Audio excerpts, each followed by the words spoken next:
हमें फक्र और गर्व है कि हमने अपने वर्तमान जीवन में आयातुल्लाह खामनेई साहब को देखा, सुना, समझा। इस बात पर फक्र है आपको? मुझे बहुत गर्व है। इतना मिसाइल का हमला होना चाहिए, इतना मिसाइल का हमला होना चाहिए कि वहां जब वैज्ञानिक जांच करे तो आने वाले हजारों साल तक सिर्फ और सिर्फ मिसाइलों का ही दस्तावेज मिले और मिसाइलों का ही अंश मिले। इतना क्रोध है।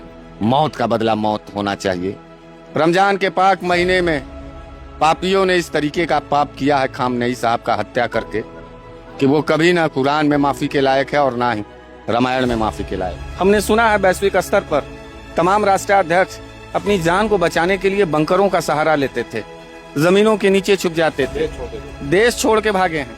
लेकिन खामनेई साहब ने मौत को गले लगाना मुनासिब समझा, ना कि गुलामों की तरह, भगोड़ों की तरह भागने का काम। स्वाभिमान की एक लड़ाई होती है पत्रकार, और जब स्वाभिमान की लड़ाई चरम पर हो जाती है तो फिर वहां जान बहुत छोटी चीज हो जाती है, परिवार बहुत छोटा चीज हो जाता है। मारो तो इस कदर मारो ईरान, अमेरिका और इजराइल को, क्योंकि कमर इस कदर टूटे कभी 7 नस्लों में सर न उठाता। खूबसूरत चेहरा, खूबसूरत विचारधारा और खूबसूरत विजन वाले लीडर थे। आयातुल्लाह खामनेई साहब भारत के परम मित्रों में से एक थे।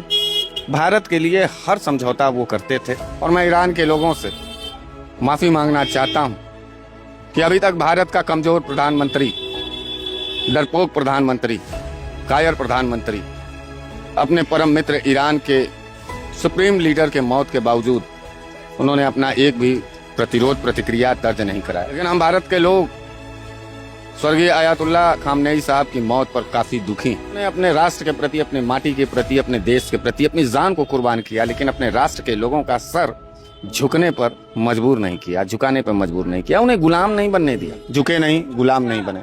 लेकिन ये जो अरब खाड़ी के देश लोग हैं, जिनको ये लगता है कि अमेरिका उनके साथ काम करेगा, तो वो याद कर ले हमास को, वो याद कर ले वेनेजुएला को, उनके प्राइम मिनिस्टर। इनकी भी हसर वही होगी, वो बारी बारी से काटेगा। मुसलमान साथी अपने आप को शिया सुन्नी में बांटे तो शायद वो अपने बर्बादी की तरफ जाएंगे। हम शिया समुदाय के इस दुख के बेला में एक छोटा हिंदू होकर के उनके साथ खड़े हैं। और मैं अगर ईरान का सेनाध्यक्ष होता तब तक हम ट्रंप सहित पूरे अमेरिका के नक्शा को बदल देते कि जिस तरीके से खामनेई साहब को मारा गया, उसी तरीके से इजराइल और ट्रंप को भी ईरान की सेनाध्यक्ष मारे और बतावे कि हम किसी से ना कमजोर हैं और ना ही कोई हमको झुका सकता है। कि यह रमजान का महीना बदला लेने का महीना तो नहीं है, अल्लाह की इबादत का है। लेकिन अल्लाह ने कहा है कि जब जब इस्लाम पर, इस्लाम की विचारधारा पर, कुरान पर खतरा हो तो उस वक्त भी कलेजा खोल करके लड़ाई और जंग में जाना चाहिए और अपने राष्ट्र, अपने देश, अपने नेता के मौत के खिलाफ एक बड़ा जंग का ऐलान करना चाहिए और ईरान को करना चाहिए। साथियों, बहुत बहुत स्वागत है खुशखबरिया में। ईरान के सुप्रीम लीडर आयतुल्लाह खामनेई की कल जो हत्या हो गई और पूरे ईरान में 40 दिन के शोक का ऐलान हुआ है। उनकी मौत के बाद कहा जा रहा है कि वो अमेरिका और इजराइल के सामने झुके नहीं, अपने देश के लिए उन्होंने अपनी जान की कुर्बानी दे दी, यहाँ तक कि वो बंकर में भी नहीं छुपे। पूरे देश भर में अलग अलग जगहों से जो खासकर शिया समुदाय के लोग अलग अलग जगह पे अपना प्रोटेस्ट कर रहे हैं और उनके गम में भारत में भी ऐसी ऐसी कई तस्वीरें सामने आई हैं। इस पर बातचीत करने के लिए हमारे साथ बनारस वाले मिश्रा जी हैं, जो लगातार हर मुद्दों पर अपनी बात बेबाक राय रखते हैं। उनसे बातचीत करके जानेंगे कि आखिर उन्होंने क्यों अमेरिका के सामने झुकना मंजूर नहीं किया, अपनी जान क्यों दे दी, अपने परिवार की जान क्यों निछावर कर दी और शहीद हो गए। बहुत बहुत स्वागत है मिश्रा जी। बहुत बहुत धन्यवाद। कल की जो घटना हुई है पूरे दुनिया देख रही है उसको, और ये कहा जा रहा है कि 86 साल का जो बुजुर्ग था वो अमेरिका और इजराइल के सामने नहीं झुका, जबकि अलग अलग देश उनके सामने झुक जाते हैं। निश्चित रूप से, वैश्विक रूप से ये एक बहुत बड़ा दुर्घटना है, बहुत बड़ा मार्मिक घटना है। किसी भी राष्ट्राध्यक्ष को जबरदस्ती अपने तानाशाही के सामने, अपने डिमांड पर उससे गुलाम बनाना, अपने वजूद पर, अपने सवाल पर उसे झुकाना, ये एक अजीब तरीके का पागलपंती है, एक अजीब तरीके का सनकपन है। लेकिन मैं सर्वप्रथम विश्व के वरिष्ठ नेता स्वर्गीय आयतुल्लाह खामनेई साहब को भगवान से ये प्रार्थना करता हूं कि उनके रूह को, उनके आत्मा को शांति प्रदान करें। जिस हिसाब से 86 वर्ष का एक बुजुर्ग अपने देश के प्रति, अपने राष्ट्र के प्रति अपने जान को कुर्बान कर गया, उससे पूरे विश्व के देशों को और वहाँ के नौजवानों और नेताओं को सीखना चाहिए। बात ये नहीं है कि आदमी क्या कर रहा है और आदमी क्या कह रहा है, बात यह है कि आदमी का मिजाज किस तरीके का है और उसका संकल्प किस तरीके से। अयातुल्ला खामनेई साहब भारत के परम मित्रों में से एक थे। भारत के लिए हर समझौता वो करते थे। वो ये चाहते थे कि हमारा पड़ोसी मुल्क भारत हमेशा से वैश्विक स्तर पर अपनी एक नई पहचान रखे, और उसमें उन्होंने भरपूर सहयोग किया। हमें अफसोस है कि हमारे भारत के प्रधानमंत्री आदरणीय नरेंद्र मोदी जी ने इस 86 वर्षीय जो नेता हैं ईरान के, जिनकी हत्या कर दी गई अमेरिका के द्वारा, इजराइल के द्वारा। इजराइल और अमेरिका का जो वर्तमान रूप था वो किसी राक्षस से कम नहीं था। एक तरीके से कहा जा सकता है कि अमेरिका का चेहरा उन हत्यारों की तरह सामने आया जो सदैव से कंधे पे हाथ तो रखता है लेकिन पीठ पर खंजर घोंपता है। इजराइल अमेरिका के पूरी तरीके से गिरफ्त में है।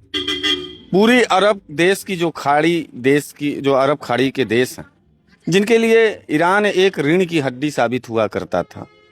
ईरान सदैव से अपने इस्लामीकरण और इस्लाम के प्रति समर्पित देश रहा।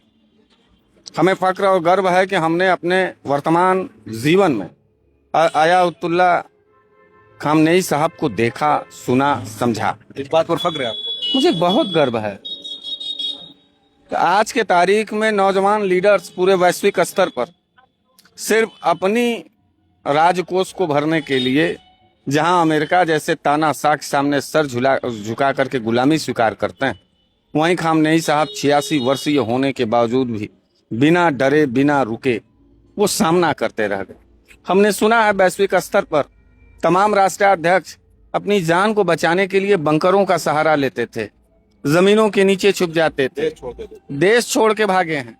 लेकिन खामनेई साहब ने मौत को गले लगाना मुनासिब समझा, ना कि गुलामों की तरह, भगोड़ों की तरह भागने का काम किया और गुलामों की तरह सर झुकाने का। अगर झुक जाते हैं तो उनके देश में इस तरह की स्थिति ना होती, वो बच जाते हैं, उनके परिवार के लोग बच जाते हैं।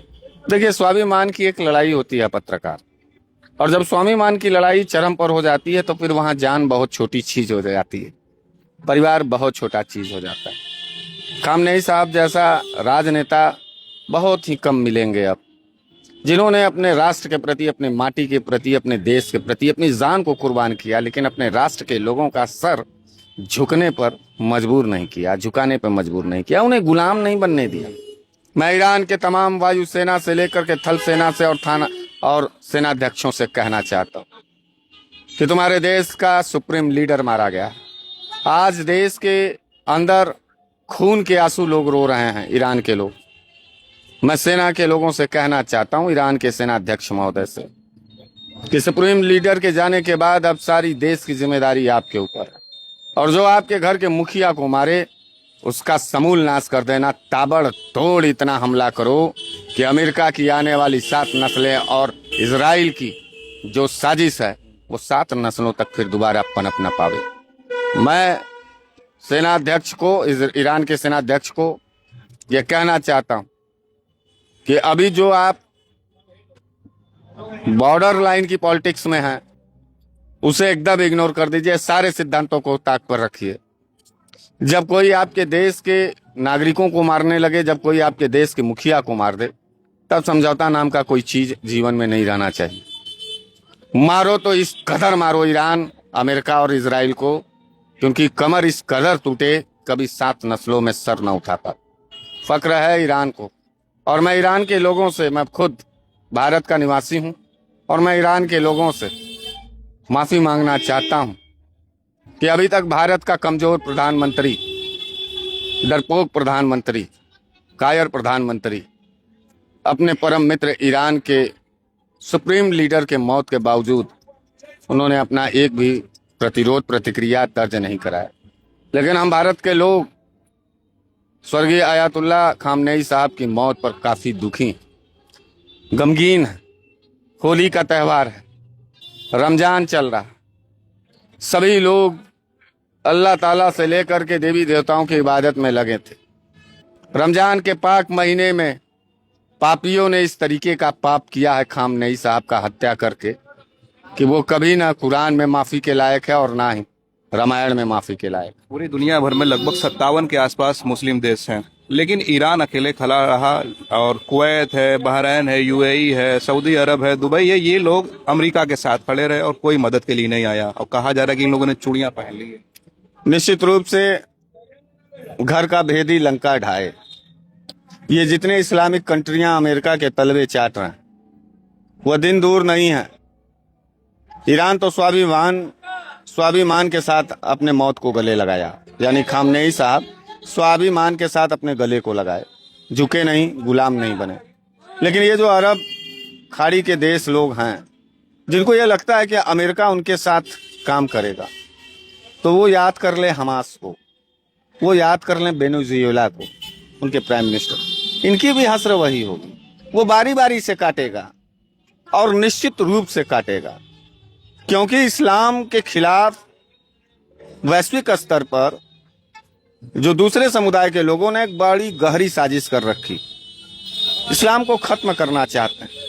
खामनेई साहब एक राष्ट्रीय अध्यक्ष के होने के साथ साथ इस्लाम के धर्म गुरुओं की तरह भी पूजे जाते थे, माने जाते थे। सिर्फ ईरान के नौजवान ही खामनेई साहब के विचारधारा को नहीं सुनते थे, वैश्विक स्तर पर पूरे वर्ल्ड में, पूरे विश्व में जो पॉलिटिकल नौजवान हुआ करते थे उनके बयानों को सुनते थे, उनके भाषणों को सुनते थे।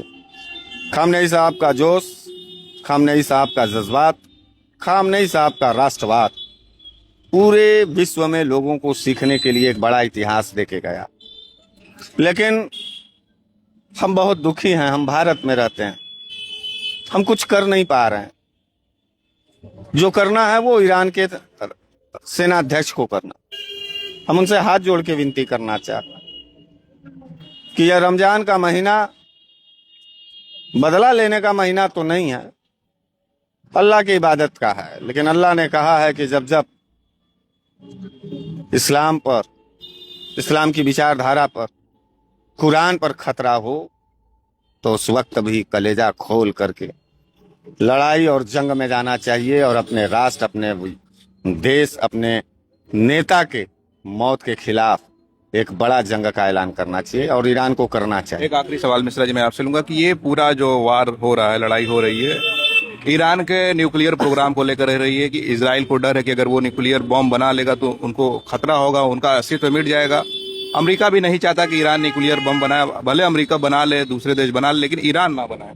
इसका यही मतलब है कि अमेरिका, इजराइल इस तरीके का सिंडिकेट बना रहे हैं कि हम संपन्न हो लेकिन दूसरा जो देश है वो संपन्न ना हो, वो गरीब रहे, वो विकसित ना हो, वो आगे ना बढ़े।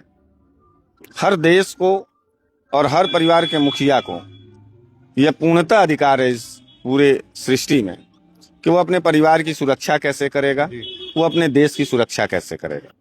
उसके लिए उसको अगर न्यूक्लियर की जरूरत हो, परमाणु की जरूरत है, तो कोई भी व्यक्ति रहेगा वो करेगा। क्या भारत ने नहीं किया? क्या पाकिस्तान ने नहीं किया? क्या अन्य देशों ने नहीं किया है? उसी तरीके से ईरान को भी हक था कि वो अपने राष्ट्र के रक्षा सुरक्षा के लिए, अपने नागरिकों के रक्षा सुरक्षा के लिए वो कदम बेहतरी से उठाए। ट्रम्प की दादागिरी कब तक चलेगी? ट्रम्प की दादागिरी खत्म हो जाने वाली है। और मैं अगर ईरान का सेनाध्यक्ष होता तब तक हम ट्रम्प सहित पूरे अमेरिका के नक्शा को बदल देते, क्योंकि देश के हमारे सुप्रीम लीडर को बड़ी बेरहमी से मारा गया है। बात करने का जरिया हो सकता था, एक मौका मिलना चाहिए था। सीधे हमारी बात तुम नहीं मानोगे तो हम बम से उड़ा देंगे, हम तुम्हारे देश को बर्बाद कर देंगे। तो ये अमेरिका का जो तानाशाही है, जो वैचारिक रूप से लोगों को ब्लैकमेलिंग, माने इसको ब्लैकमेलिंग पॉलिटिक्स के दर्जे में ले जाना चाहिए, तो ये वो कर रहा है। और एक्चुअली में है क्या कि खामनेई साहब का मौत इस बात का पुख्ता सबूत दे गया कि ट्रम्प जो है वो सबसे बड़ा कायर पॉलिटिशियन है, सबको नहीं झुका सकता। और नहीं, कायर है, डरपोक है। बात के जरिए, रणनीति के जरिए, कूटनीति के जरिए वो हमला और हिंसा और युद्ध के जरिए अपना बात मनवाना चाहता है। शानदार व्यक्ति खामनेई साहब अपने देश के अंदर बैठ करके अपनी देश की रक्षा सुरक्षा पे बात कर रहे होंगे और उसी समय बम का धमाका हुआ, खामनेई साहब मौत। जब आप उनको वीडियो में, फोटो में देखते थे तो क्या महसूस होता था? इतना खूबसूरत चेहरा था उनका। खूबसूरत चेहरा, खूबसूरत विचारधारा और खूबसूरत विजन वाले लीडर थे अयातुल्लाह खामनेई साहब। मैं उनका बहुत रिस्पेक्ट करता हूँ भारत और के जीवन भर करता रहूं। भारत के मुसलमानों, खासकर शिया समुदाय, उनको अपना रहबरे आला मानता था, उनसे क्या कहेंगे? देखिए, शिया समुदाय हो चाहे सुन्नी समुदाय, मैं हिंदू हूँ और मैं मुस्लिम को सिर्फ और सिर्फ एक निगाह से देखता हूँ, इस्लाम की निगाह से। अब मुसलमान साथी अपने आप को शिया सुन्नी में बांटें तो शायद वो अपने बर्बादी की तरफ जाएंगे। हम शिया समुदाय के इस दुख के बेला में एक छोटा हिंदू होकर के उनके साथ खड़े हैं। हम जानते हैं कि उनका रहनुमा चला गया, उनका घर का मुखिया चला गया, लेकिन मैं सुन्नी समुदाय के भी लोगों से कहना चाहता हूँ, आदमी जाति और धर्म में बढ़ सकता है लेकिन विचारधाराओं में नहीं बढ़ सकता। चाहे शिया हो चाहे सुन्नी हो, खामनेई साहब जब भी बोलते थे तो इस्लाम धर्म के प्रति वफादारी से बात रखते थे, यूनिटी की बात करते थे। यूनिटी की बात करते थे। तो जितना तकलीफ शिया को है उतनी तकलीफ मुझ जैसे हिंदुओं को है और मुझे महसूस है कि भले सुन्नी समाज ना बोले लेकिन सुन्नी समाज को भी यह मौत दिल के गहराइयों तक झकझोर गया होगा। मौत मौत होता है, व्यक्तित्व व्यक्तित्व होता है, आदमी आदमी होता है।